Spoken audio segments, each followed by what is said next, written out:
think it's obvious that parents overall play a huge role. It's their kid, and it's the kid's parent. So they're always going to look out for them. They will always be part of their lives. It seems like in the last 10 years, the involvement of the parents in the tennis has increased a lot, and I don't foresee that going away. And the influence they have is absolutely huge. One thing that I don't think is thought about as much, that I think is extremely important, is that parents should be there to ease their mind of their child, because it is their child, and that's part. I'm a parent. It's part of my job, I feel, is to ease the mind of my kids. Same time as I try to push them when I think it's correct. I'm there for them, and I'm trying to ease their minds. And I think sometimes parents forget a little bit about that part. I mean, watching your child compete is tough because you want them to do well, and you want them to succeed, and at the same time, competing is a really tough thing in any sport. Even the stars of the sport struggles with competing sometimes. So you got to expect that from your kids too. That it's not easy to compete and put it all out there and doing all the right things. So I think you got to understand that. And be supportive to their efforts. I mean, I think one thing you can always expect from them is that they try to do their best, but their best will look in a few different ways sometimes. And I think, remember the big picture, that it's not a straight line straight up. It goes up and down a little bit. As long as in the big picture it's heading in the right direction, then that's all good. And at the end of the day, if they love tennis and if they love what they're doing, the chance for them to reach their potential is so much higher.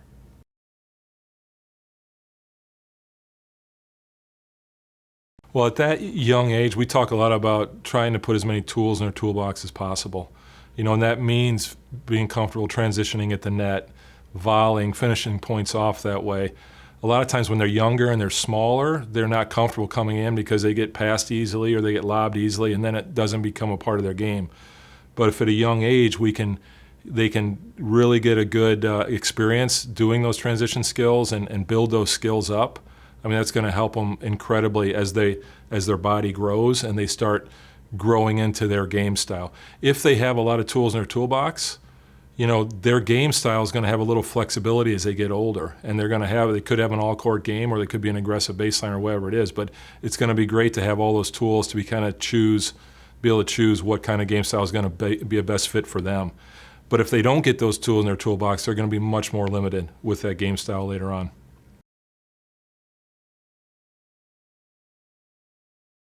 I think in the U.S. we've got incredible coaches. We have very good technique.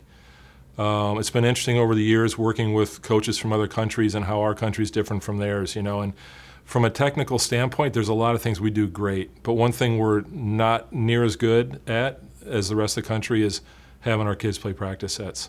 And we used to do a little exercise before national camps. We'd ask the kids, how many sets have you played in the last week, on your own, with a friend, outside of a tournament, and usually it was 0, maybe 1. Whereas I think in South America and Europe, they're playing a lot more sets of practice where they're learning how to construct points, learning what works, what doesn't, learning to problem solve, learning what their strengths are, what their opponent's weaknesses are, what their opponent's strengths are, and just kind of playing that game of chess. Whereas here as a country, I think we're overly structured, and we do a lot of clinics, we do a lot of repetitions maybe, we do get a good technical base, but the actual going out and figuring things out, we're behind in. And I always love a great quote by Andy Murray when he finally broke into the top 10. He said he finally realized how to win when he was playing bad.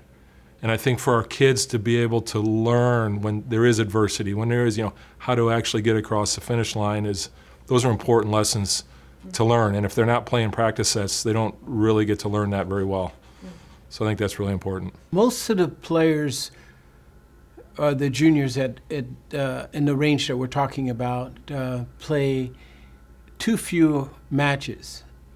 take too many lessons, they do too many drills, and because of that, some of the things like problem solving and being a competitor are not as well developed. Playing practice sets is extremely important for a young up-and-coming player. I think that parents tend to see their child playing against someone who they perceive as better and see them playing better against that player and think that that is the only way for them to improve. But in truth, like every single match, every single competitive situation has something that you can learn from, and you need each and every one of them to get better. If you can only play your best when someone on the other side of the court is pushing you, when you get into a tournament and play against someone who isn't your level, you're going to struggle. You're going to struggle under that pressure. You're going to struggle with a different type of ball. Like, you have to face that in practice. I fully believe in the 1/3 rule. You play up a third of the time, you play your level a third of the time, and you play down a third of the time. And when you play down, that does give you the opportunity to work on different things. You can play where you only have a second serve, and therefore you're working on your second serve. You can play where each game that you win, each game that you separate yourself from another player, you start down a point in the score. So now you're working on playing from left 30. Okay, when I play against a lower ranked player or someone in my level or someone better than me and I'm down left 30, how do I battle back from that situation? That's something you can practice against a player who isn't better than you or isn't your level. But it's hard. That's the time to take advantage of, like, really growing different parts of your game that you're not bringing out against people who are already better than you. You're bringing out the things that you're already great at. So if you want to become a more complete player, if you want to get better at the things that you're not good at, playing down or playing someone at your level, that's the time to do it. There's definitely a purpose for that, and if you're not adding that into your regular training sessions, training weeks, then you're missing a big part of what it's going to take for you to raise your game to the next level. The 5 Ps that we have in our teaching and coaching philosophy, that's my favorite, the problem solving, because I think as a coach and as a parent, we want our kids, our players, to have great, successful lives and to be able to problem solve, whether it's on the court, off the court, dealing with adversity and so on. So I think tennis is a fantastic sport to teach those lessons for our kids. I think the tendency as parents and as coaches is to probably talk too much at times and try and solve problems for them too often. We've got a great platform in tennis to give our kids opportunities to figure things out, and we shouldn't get in the way of that. So you look at the greatest players out there, and they have a great toolbox full of a lot of tools, and they've got a great head on their shoulders where they're problem solving and they're figuring out, what do I have, what does my opponent not have, how do I want to try to come out on top of this battle. And that comes down to a lot of mental skills and a lot of problem solving and just flat out figuring things out, which is something that we should be excited that tennis is a great tool for our kids to learn those things, and it is. And we shouldn't get in the way of that. Mm-hmm. As parents, we want to do all the right thing to help our players, our sons and our daughters, to succeed. And sometimes we talk a lot about let the coach do the coaching, and you as parents really support. A lot of times at the tournaments, it's you and the coach isn't there. So sometimes I think the parents feel like they need to do more. They need to try to slip in some coaching when really they're not supposed to. And then that's taken away also from the child's ability to problem solve on their own, right? And there's additional pressures that come with this. I remember there was a great example of us getting a picture from a tournament of a banana that had been picked up off the court after a match. And on it, there was these notes from a parent that a parent had written to their son or daughter, giving them a banana to help them in the nourishment during the match. But actually on it says, no more drop shots, run after every ball.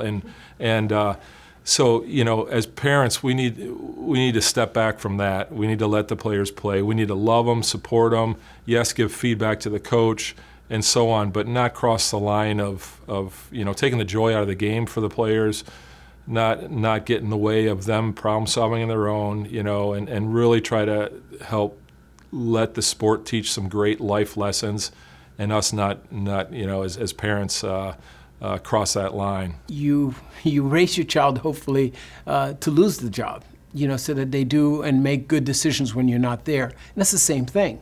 As a coach, I want my players to take ownership so that they make good decisions when they're out there on the court, and not really look to me or their parents to help them in a difficult moment when they're on the court.